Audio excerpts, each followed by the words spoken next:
หน้า204ตั้งแต่ติฐานตูจำปาสาวัตถีราชคหาทีนิสเจปิภควาตัสมิงสังวัชเรเป็นต้นไปแก้ว่าพระนครทั้งหลายมีนครจำปาสาวัตถีและราชคฤห์เป็นต้นจงยกไว้แม้ถ้าว่าพระผู้มีพระภาคเจ้าถึงเสด็จไปยังอุตรกุรุทวีปหรือไตรทศบุรีแล้วเข้าจำพรรษาในปีนั้นไซมันก็พึงโดนใจชาวอุตรกุรุทวีปหรือไตรทศบุรีแม้นั้นได้ยินว่ามารนั้นได้เป็นผู้มีจิตถูกความอาฆาตเข้ากลุ่มรุมอย่างยิ่งตลอดโศกนั้นแม้ในเมืองเวรัญชานี้พระผู้มีพระภาคเจ้าก็ได้ทอดพระเนตรเห็นเหตุการณ์นี้ได้เป็นอย่างดีว่า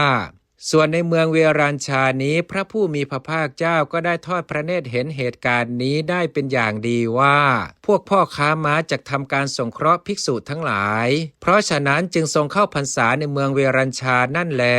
ถามว่าก็มารไม่สามารถจะโดนใจพวกพ่อค้าได้หรือแก้ว่าจะไม่สามารถก็หาไม่ได้แต่เพราะพ่อค้าเหล่านั้นได้มาในเมื่อประชาชนถูกมารดลใจเสร็จสิ้นลงแล้ว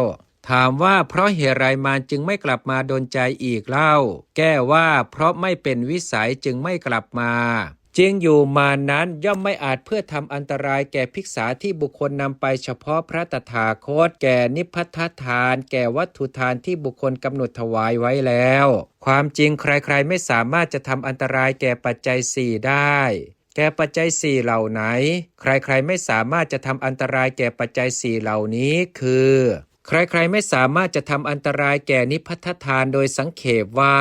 ภิกษาที่บุคคลนำไปเฉพาะพระตถาคตหรือแก่ปัจจัยสี่ที่บุคคลบริจาคแล้วแด่พระตถาคตโดยสังเขปว่าวัตถุทานที่บุคคลกำหนดถวายไว้แล้วหนึ่งใครๆไม่สามารถจะทำอันตรายแก่พระชนมาชีพของพระพุทธเจ้าทั้งหลายได้หนึ่ง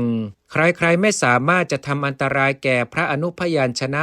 80หรือแก่พระรัศมีที่สั้นออกข้างละวาได้จริงอยู่รัศมีแม้แห่งพระจันทร์พระอาทิตย์เทวดาและพรหมพอไปถึงประเทศแห่งพระอนุพยัญชนะและพระรัศมีที่สั้นออกข้างละวาของพระตถาคตแล้วก็หมดอานุภาพไปหนึ่ง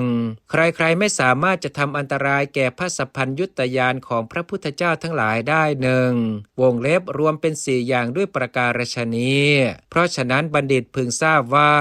พระผู้มีพระภาคเจ้าพร้อมทั้งพระสงฆ์สาวกเสวยและฉันภิกษาที่มารทำอันตรายไม่ได้ในคราวนั้นก็พระผู้มีพระภาคเจ้าเมื่อทรงเสวยอยู่อย่างนั้นวันหนึ่งวงเล็บได้ทรงสดับเสียงครกแลหลายบทว่าอโศสิโขภควาอุทุกขลสัทธังความว่า